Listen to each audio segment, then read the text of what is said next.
Before I call up Raleigh, though, this is not on the program, and since we're talking about introductions, I'm going to ask Phil Neal to come up and to tell a story which he told today about his name is Phil. In case you wonder, you look at it and figure it's a misspelling, but it in fact is Phil.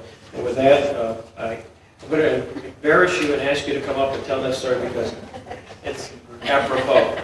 The mistake that was made by some people here is calling me Philip, I guess. The story, which some people have found amusing, is that I found myself some years ago on the program of a Seventh Circuit Judicial Conference in Chicago, at which Justice Tom Clark was also speaking. And I didn't know him and had a friendly relationship with him.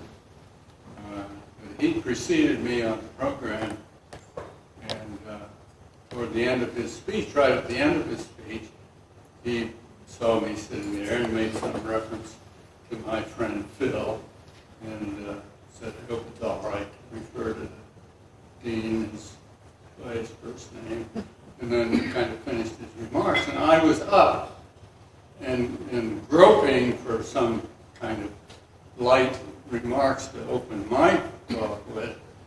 As I walked up, I thought about this when I got there, and I said, Justice Clark, it's perfectly all right for you to call me by my first name. I'm pleased by that, and especially because I've always felt I have a certain kinship with you, and that we both suffered under the burden of having first names that are really nicknames. And I said, all my life people have been asking me, whatever happened to your Ip? And I guess all your life people have been asking you, whatever happened to your...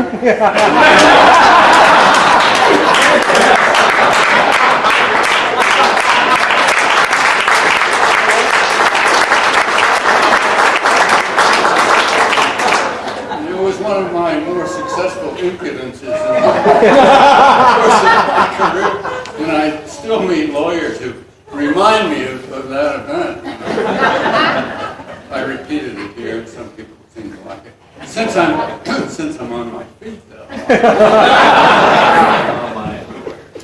I want to take the opportunity to say what a great honor and pleasure it's been to be here for this event, which has given me occasion to recall many things I haven't thought about for years, and really to kind of reflect on what Justice Jackson and what his influence has been on my life, which I think has been one of those things you're not particularly conscious of, but which my wife has kind of brought to my attention as having been a pretty signal influence in the things that I have valued and try to do in my lifetime. So I'm very grateful to the Robert Jackson Center for this opportunity, and I'm tremendously admiring of what is being done by the Robert Jackson Institute and Center, and I guess I can kind of summarize all that by